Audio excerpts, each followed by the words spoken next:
Just pay attention, folks. Prepare your wills and trusts. This is item number 4 that we'd like to talk to you about. What is a will and who's it written to? Well, simply put, a will is nothing more than directions to a probate judge on how you want your estate distributed at death.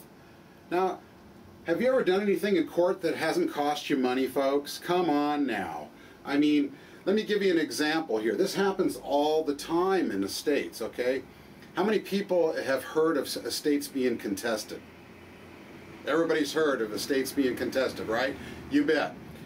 Let's say I have a golfing buddy and we go out there and we golf every weekend. Every Saturday we've been golfing for 20 years. And every Saturday we go out for 20 years, this golfing buddy of mine has just mopped the floor with me, just beat me to no end, okay? You know, when I get out there this one Saturday, you know, and I've been practicing on the driving range and the putting range. I've been just doing my job to try and get better so I can get at least a little closer to this guy in prowess and skill. Anyway, we get out there this Saturday and I said, you know what, I'm feeling pretty good. I've had my monster drink. I'm ready to go. I think I'm going to win today.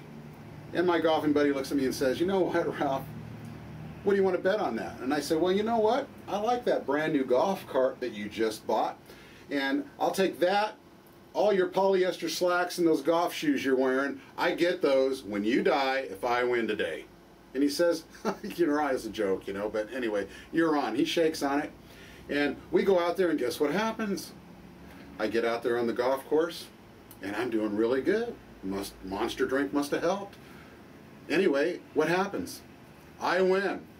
By one stroke, but I won, right? Anyway, he's all downtrodden and out. When we walk away, we shake again, you know, and he goes his way and I go mine. And for some reason, boy, I mean, 20 years, he wouldn't golf with me ever again. I mean, wouldn't you know?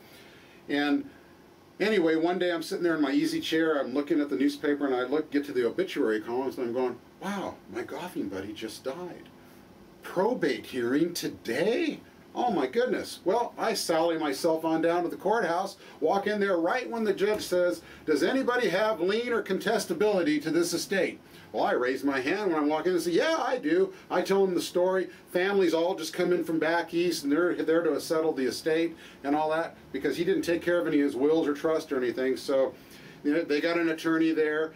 What is that family going to say to me about my claim on that golf cart and his polyester slacks and his shoes? They're going to say, hey, get lost, right? That's generally speaking what's going to happen. What's their attorney going to tell them? He's going to say, hey, folks, it's going to cost you a lot more to contest this estate or this claim than it's going to cost you to pay me. So just give them the golf cart. The shoes and slacks don't even fit them. So just give them the stuff, right? That happens all the time, right? Now what if I walked into that same courthouse and I pulled out a contract that said, this guy owes me $100,000 for repairs I've done to his house. And nobody knows hide nor hair of it, and it's got his signature on it. How I got the signature, that's neither here nor there. I walked in and I'm making a claim to that estate. Do you think they'll settle with me? You betcha they will, especially if there's been nothing in writing and nothing's been protected. So, folks, we're here to have you pay attention. Pay attention, watch what you're doing, get your estates in order, get all your tax planning in order, and by all means, please prepare your wills and trusts. Trust foremost. But handle that, folks. Thank you. Have a great day.